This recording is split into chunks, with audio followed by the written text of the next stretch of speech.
Bonjour, je suis Catherine Barlois, coach en bilan de compétences pour Blue Midlife. Après des années comme chef de projet dans la recherche clinique, je suis devenue coach et je vous accompagne pour trouver votre voie professionnelle dès maintenant. Bienvenue dans ce podcast où je partage avec vous, seul ou avec mes invités, des conseils, des expériences, du coaching dans la bonne humeur. Alors, on est parti pour l'épisode du jour. Bonjour à tous et bienvenue sur l'épisode numéro 115 du podcast Blue Mid Voice où je reçois en interview Barbara Bouxière. Et ce sera la capsule numéro 3 sur le thème des parents solos. Mais avant de plonger dans l'épisode du jour, j'ai une question pour vous. Est-ce que vous vous sentez encore à votre place dans votre travail ? Si la réponse est pas vraiment, ou si vous avez cette impression de tourner en rond sans trop savoir ce que vous pourriez faire d'autre, si vous rêvez secrètement de tout envoyer balader pour vous sentir alignée, utile et heureuse d'aller bosser le matin, alors j'ai quelque chose pour vous. Je propose des bilans de compétences pas comme les autres et du coaching pro avec structure, profondeur, mais surtout dans la bonne humeur. Résultat, vous vous connaissez mieux, vous reprenez confiance en vous, vous retrouvez du sens et vous construisez un projet pro qui vous ressemble vraiment. Et si vous ne savez pas par où commencer, le plus simple, c'est d'en parler ensemble. Vous trouverez toutes les informations et un lien pour me contacter dans la description de ce podcast. Et maintenant, place à l'épisode du jour. Je vous souhaite une belle écoute. Dans cette troisième capsule, nous entrons au cœur du dispositif Parents Solo porté par l'association Arelia avec Barbara Bouxière, accompagnatrice socio-professionnelle et formatrice. Ce programme s'inscrit dans la continuité du programme Reliance, une initiative à fort impact social pensée pour les familles monoparentales, en particulier celles confrontées à la précarité, à l'isolement ou au RSA. Barbara nous partage de façon concrète et vivante la structuration du dispositif, la manière dont l'accompagnement alterne entre entretien individuel et ateliers collectifs, des exemples d'ateliers proposés et surtout une approche profondément humaine où chaque petit pas est célébré. Ce qui fait la force du programme, l'adaptation constante aux besoins réels des personnes accompagnées, la liberté d'innover dans l'accompagnement et le lien social recréé entre parents souvent perdus dans la solitude. Une plongée inspirante dans ce qui peut exister quand on prend le temps de faire les choses bien. Alors installez-vous confortablement et je vous souhaite une belle écoute. Et on est parti. Bonjour Barbara. Bonjour Catherine. Merci de me joindre pour cette troisième capsule autour de l'insertion professionnelle, de l'accompagnement des parents solos et de tout ce que fait Arelia. Mais on essaye à chaque fois d'élargir un maximum par rapport aux parents solos dans toutes les situations et dans tous les statuts. Et donc là, dans cette troisième capsule, on va parler vraiment du projet euh, dont tu as la charge avec d'autres personnes d'Arelia, donc qui est le projet Parents Solo. Et donc, est-ce que tu peux nous parler de ce projet et de son lien avec les familles monoparentales? On a déjà un petit peu euh, abordé ce sujet-là dans les deux premières capsules, mais là, je voudrais vraiment qu'on aille vraiment dans le détail de tout ce qui est mis en place. Donc, alors c'est un dispositif parents solo qui répond donc à l'appel à manifestation d'intérêt. C'était suite à un projet d'impact social qui s'appelait Reliance, qui avait duré 5 ans, donc qu'Arelia portait avec d'autres associations. Et du coup, Arelia après a répondu donc à cet appel à manifestation d'intérêt parents solo pour continuer à accompagner donc ces chefs de famille monoparentales. Les politiques sociales, elles sont engagées vers les familles monoparentales, en tout cas au sein de l'État, mais au sein aussi de notre département. Du coup, notre département est financeur de ce dispositif. La CAF, la DET, c'est ce que je disais, la Direction départementale de l'emploi et du travail et de l'emploi, j'ai dit quoi d'autre, et la métropole. La métropole aussi nous finance.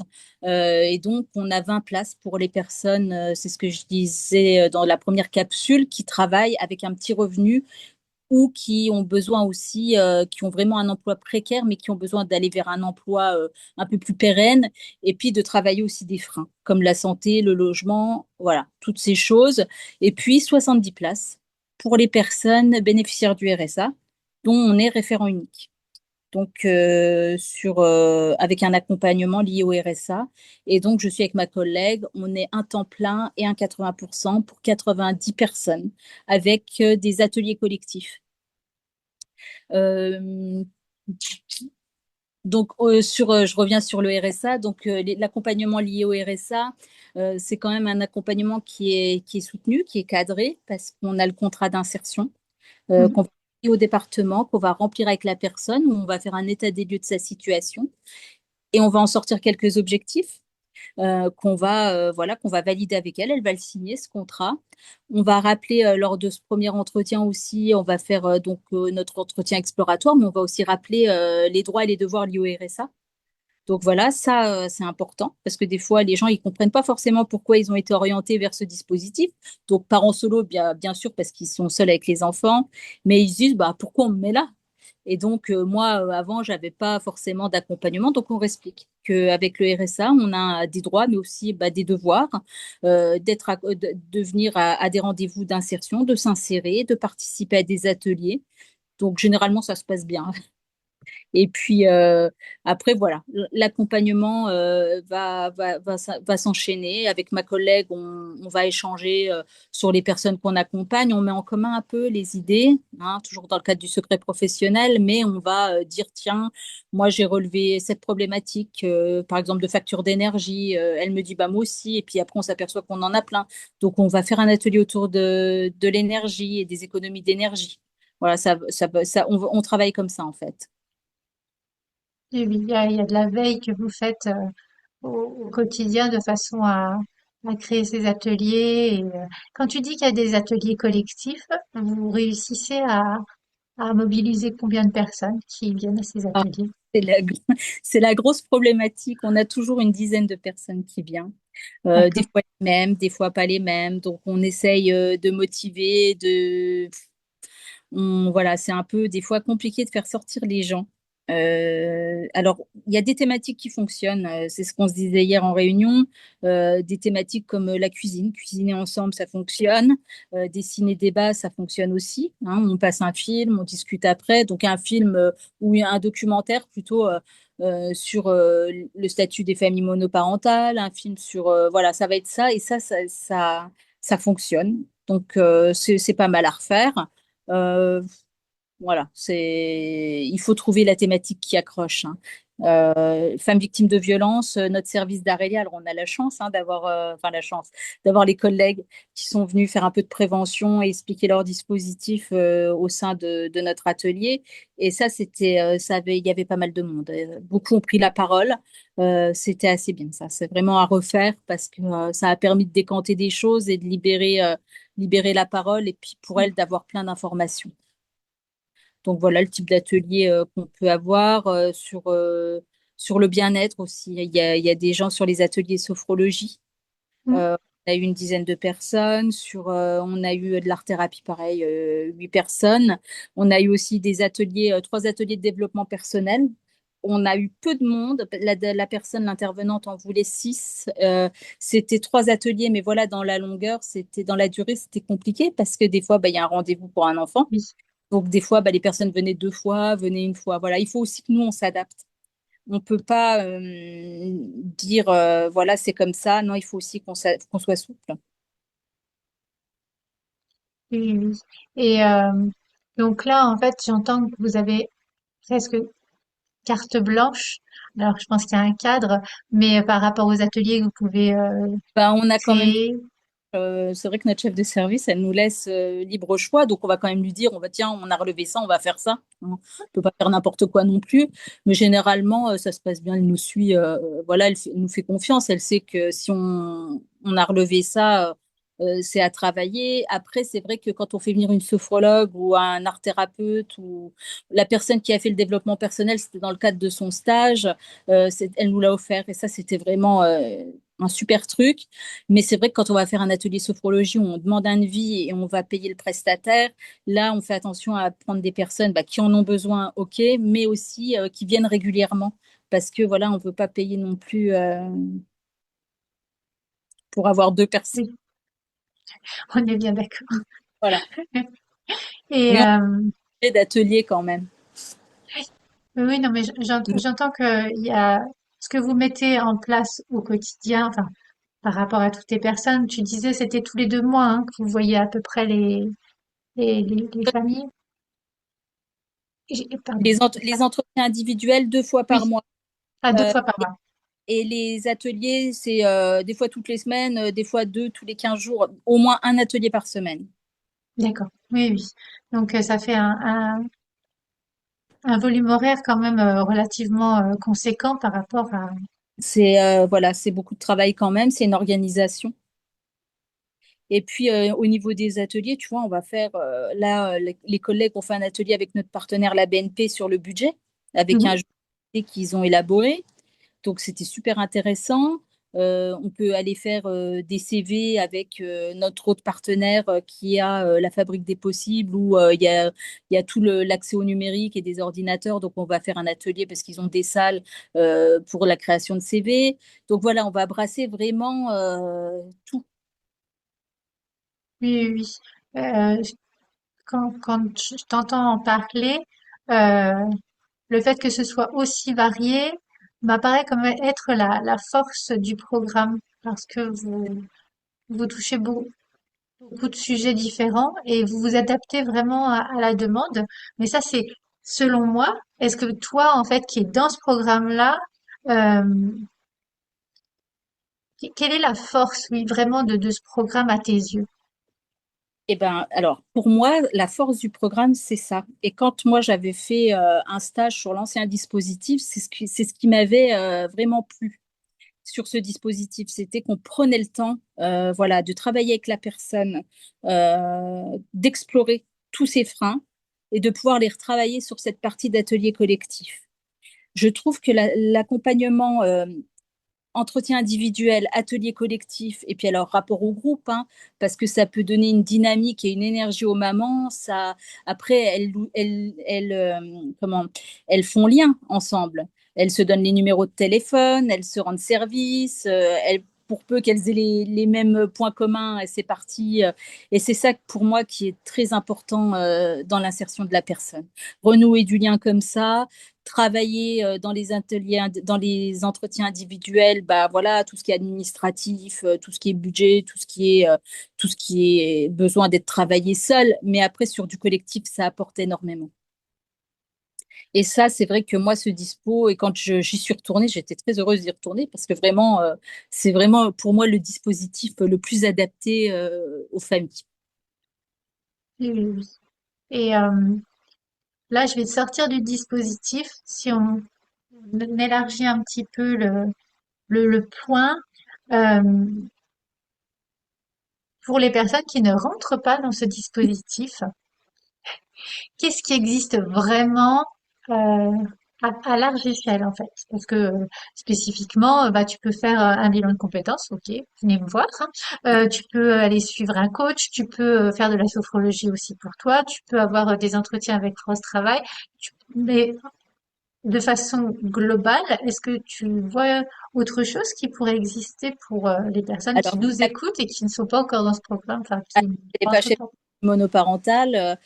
Nous, sur notre service, on a un autre service pour les bénéficiaires du RSA où mes collègues accueillent, ben, ils sont deux aussi sur le dispositif, ça SP Projection, et ils font de l'accompagnement socio-pro pour les personnes au RSA qui sont mariées, seules, mais qui n'ont pas d'enfants. Voilà. Donc, il y a ce dispositif-là. Après, lié au RSA, il y a pas mal de dispositifs sur le département, hein. Mhm. Euh, euh, il y a d'autres associations. Il y a aussi, donc, comme on disait, bah, Pôle emploi pour l'accompagnement. Mais si la personne a vraiment besoin d'un accompagnement renforcé lié au RSA, voilà, sur des dispos comme le nôtre, il n'y a pas de souci, hein. Mais c'est Oui, le département qui oriente ou l'assistante sociale de secteur. Voilà. Ça va être d'accord. amorcé par ça. C'est vrai que des fois, la personne peut le dire, j'ai besoin d'un accompagnement dans une autre structure. Je sais que telle structure fait ça. Est-ce que je peux être orientée? Elle a le droit de demander, hein. Mhm. Elle a le droit de demander au département aussi, hein. Oui, oui, oui. Donc, c'est pour ça que je te pose la question, c'est pour que les personnes se disent, OK, il peut y avoir des solutions. En tout cas, oui, Voilà. si la personne qui écoute, elle est au RSA, elle a besoin d'avoir ce genre d'accompagnement, elle se dit, tiens, c'est pas mal, j'aimerais bien, oui, il y a des solutions. Mhm. Mm. Oui, oui. Oui, Chaque bénéficiaire du RSA a un référent unique. Et d'accord. C'est peut-être à retravailler avec son référent unique, suivant le projet, suivant l'orientation, suivant ce que la personne elle veut. Si elle veut travailler en chantier d'insertion, bah, il y a aussi des chantiers d'insertion. Ça peut être pas mal pour une remise à l'emploi doucement, travailler un projet. Sur les chantiers d'insertion, ils ont aussi un accompagnateur socio-pro, en plus des 20 heures de contrat qui vont faire, moi, je ne sais pas, dans de l'entretien des locaux, de la restauration. Eh ben, ils vont travailler aussi en parallèle le projet pro avec un conseiller. En tout cas, nous aussi, on a des chantiers d'insertion, mais il y a d'autres associations qui en ont aussi. Oui, oui. Et c'est vrai que les personnes ne connaissent pas forcément tous ces dispositifs. Oui, bah, c'est pour ça un petit peu que je te posais la question, c'était parce que Mm. bah, voilà, tout le monde ne rentre pas dans le projet que tu es en charge, donc voilà, c'est pour donner Et d'autres perspectives. 20 places pour les personnes qui avaient un peu de complément de Pôle emploi, ou, Mm. parce qu'avant, ils ne rentraient pas dans notre dispo, mais elles étaient quand même seules avec des enfants. Donc pour ça, on a 20 places maintenant. Oui, oui, oui. Bah, disons que pour les personnes qui ne sont pas au RSA, si tu regardes, et puis qui soit sont avec France Travail, soit même ont un tout petit salaire, quel accompagnement peut exister. Voilà. Après, comme tu disais, il y a l'assistante sociale qui peut aussi orienter, mais pour avoir cet accompagnement tel que tu le mets en place, ça demande des structures bien organisées, on va dire. Oui. C'est bien rodé de votre côté. Et puis bien rodé, oui, puis on apprend aussi en même temps qu'on accompagne les gens. J'ai envie de dire, on s'adapte en fait. Des fois, on a des situations, bah voilà, on fait face, on a les partenaires, on va chercher. Ce qui est bien aussi, c'est qu'on va chercher la solution, on va chercher le partenaire. Voilà, on laisse pas les gens comme ça dans leurs soucis. On va essayer de décanter, de trouver, d'orienter, d'aller au mieux en fait. C'est ça qui est bien aussi. Ça nous permet nous de nous renouveler. Et puis c'est un peu bah, des challenges aussi pour nous, hein, de ne pas rester comme ça. Ah oui, oui, oui, oui. Puis même par rapport après à votre expérience, le fait de voir que ce que vous mettez en place porte ses fruits, ben, la confiance en soi, Mm. Alors des fois, ça porte pas les fruits tout de suite, hein. oui, mais c'est des graines que vous avez plantées. Voilà. Voilà. Ça. Des fois, à un arrêt de bus, et là j'ai des bonnes nouvelles et je suis super contente pour la journée. Je me dis oh c'est super. Je l'avais pas vu depuis 3 ans. Des fois ça va marcher et puis il faut se dire aussi que bah, des fois ça marche pas tout de suite. Aussi des fois bah ça loupe. Et bah c'est pas grave. On est là aussi pour leur dire c'est pas grave, on va trouver pourquoi ça n'a pas fonctionné. De toute façon, c'est pas des erreurs, hein, ça sert aussi à retravailler. Donc voilà, on reprend les points. Je crois que chaque petit pas, voilà, c'est quand même une victoire, hein. Moi, quelqu'un qui vient à un atelier qui venait pas, pour moi, c'est une grande victoire. Mm. Même Et venir oui, au oui, rendez-vous régulièrement, des fois, c'est voilà, oui, et oui, je suis d'accord. Célébrer les petites victoires, c'est quand même, c'est ça. c'est la base. Bah, écoute, Barbara, par rapport à ton programme spécifique, est-ce que tu veux rajouter des choses? Je pense que j'ai fait le tour. Je Ok. pense que j'ai tout dit. Bon, bah, super. Bah, écoute, on va s'arrêter là pour la capsule numéro 3. On se revoit dans 15 jours pour la capsule numéro 4 autour de prendre soin de soi quand on élève seul bah, ses enfants. Voilà, tu disais que souvent on peut s'oublier, donc on va en parler. Voilà. Je te remercie beaucoup pour tous ces partages, pour tous les détails que tu as donnés sur ce projet et puis bah, pour l'ouverture aussi que ça peut apporter à tous ceux qui nous écoutent. Voilà. Je te remercie et puis je te dis à bientôt. À bientôt. Si cet épisode vous a plu, n'hésitez pas à le liker, à le partager, à mettre 5 étoiles sur votre plateforme d'écoute préférée. Et je vous souhaite une belle semaine.